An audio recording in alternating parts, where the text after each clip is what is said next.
Have you ever wondered why every November, millions of Americans gather around big tables, load their plates with turkey, stuffing, mashed potatoes, and pumpkin pie, and call it Thanksgiving? Why do we celebrate this one day with so much food, family, football, and reflection? What is it about Thanksgiving that makes it one of the most cherished holidays in the United States? Today, on All About America, we're going to dive deep into the story behind Thanksgiving, how it started, what it means today, and why it still matters after centuries of change. And by the end, I'll ask you something that just might change how you think about the holiday. Let's start at the very beginning. Picture it. The year is 1620. A group of about 100 English men and women, known as the Pilgrims, leave Europe and set sail across the Atlantic Ocean on a ship called the Mayflower. Their goal? Freedom. Many of them wanted religious freedom, to live in a place where they could practice their beliefs without interference from the Church of England. The journey was hushed to months at sea. Cramped conditions, storms, tossing the ship back and forth. When they finally reached the coast of what is now Massachusetts, it was winter, and they were unprepared for the brutal cold. Nearly half of the Pilgrims did not survive that first winter. But survival came with help. The native peoples of the region, particularly the Wampanoag tribe, played a key role in teaching the Pilgrims how to plant corn, wear it to fees, and how to live off the land. A man named Squanto, who spoke English, became a crucial interpreter and teacher. Without that help, the colony might not have survived. In the fall of 1621, after their first successful harvest, the Pilgrims and the Wampanoag shared a feast that lasted 3 days. It wasn't turkey and pumpkin pie like we know today. It was venison, seafood, corn, beans, squash foods native to the region. That gathering is remembered as the first Thanksgiving, a symbol of survival and cooperation. Now, here's the thing. That meal in 1621 wasn't actually called Thanksgiving. In fact, the word Thanksgiving back then usually referred to a day of prayer and fasting. Colonists would sometimes hold days of Thanksgiving to thank God for rain after a drought or a victory in battle. The idea of Thanksgiving as a holiday centered around food, family, and gratitude came much later. Fast forward to the 1700s and 1800s. Thanksgiving celebrations varied from place to place. New Englanders, especially in states like Massachusetts and Connecticut, held annual harvest feasts, while other regions didn't really observe it at all. But one woman changed that. Her name was Sarah Josepha Hawley, and she was a writer, editor, and activist. You might know her as the author of the nursery rhyme, Mary Had a Little Lamb. For decades, she wrote letters to politicians, urging them to create a national Thanksgiving holiday. She believed the country needed a unifying tradition that would bring people together. Her persistence finally paid off during the Civil War. In 1863, President Abraham Lincoln declared Thanksgiving a national holiday to be celebrated on the last Thursday of November. His hope was that, even as the nation was torn apart by war, families could come together to give thanks and reflect. That's how Thanksgiving became an official American holiday. Over the years, the traditions we now associate with Thanksgiving began to take shape.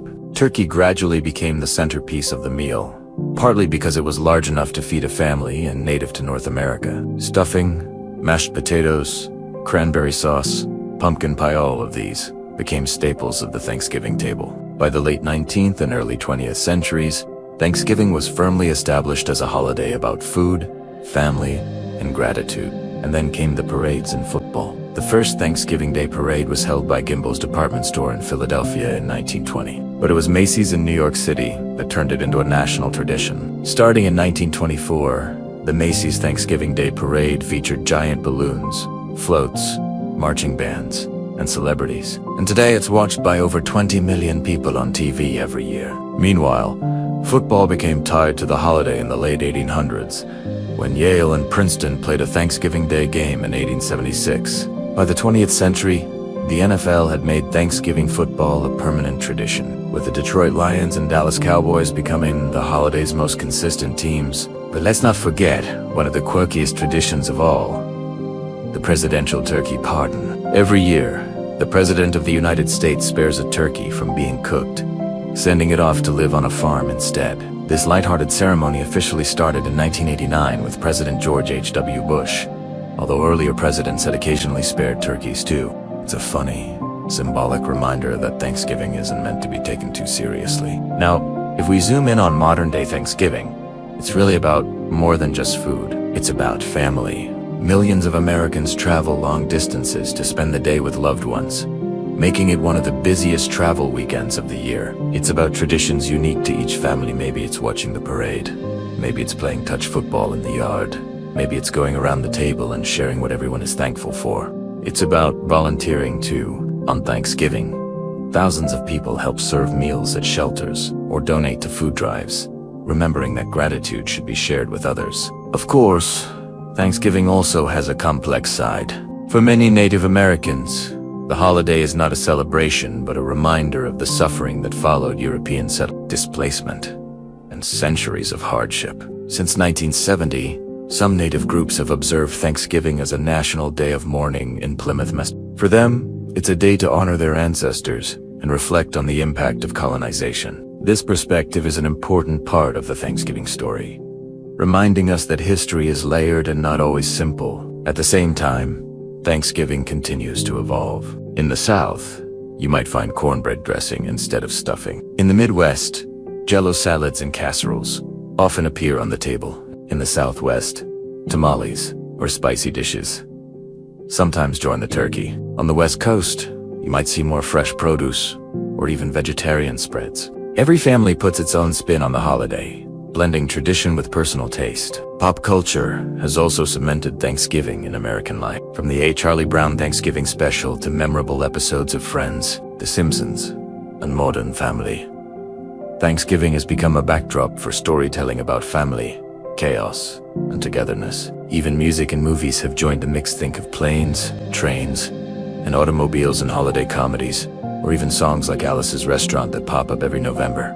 And then there's Black Friday. While not technically part of Thanksgiving, the Friday after the holiday has become almost as famous. What started as a day for post-Thanksgiving sales has turned into a shopping frenzy, with millions of Americans hitting the street. More recently, online retailers for holiday deals. Some love it, some hate it, but there's no denying it's become a part of the Thanksgiving weekend culture. So why does Thanksgiving remain so powerful in American life? Because it's about something simple: gratitude. Unlike other holidays that focus on gifts, costumes, or decorations, Thanksgiving is centered around pausing to appreciate what we already have. It's about food, yes, but it's also about connection. It's one of the few days a year when families, no matter how busy, try to slow down and sit at the same table. It's about reflecting on blessings, large and small. And the beauty of it is that Thanksgiving isn't tied to any one religion or background. It's celebrated by Americans of all faiths and traditions. Whether your family came here centuries ago or just a few years back, Thanksgiving is a chance to join in a tradition that stretches across the country. So, why do Americans celebrate Thanksgiving? Because it connects us to our history, to each other, and to the idea that even in hard times, there's something to be thankful for. It's a reminder, once a year, to stop focusing on what divides us, and instead focus on what we're grateful for.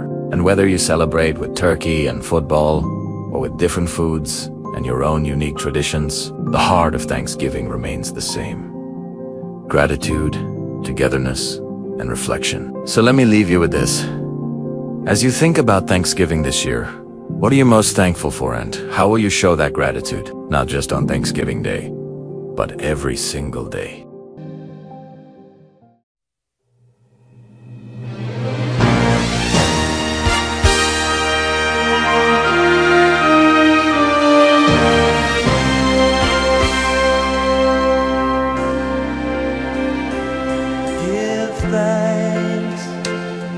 With a grateful heart, give thanks to the Holy One.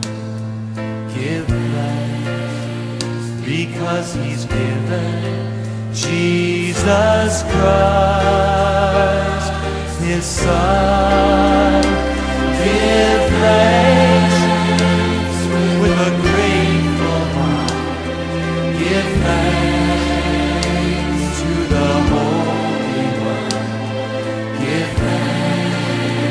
because He's here. Jesus Christ.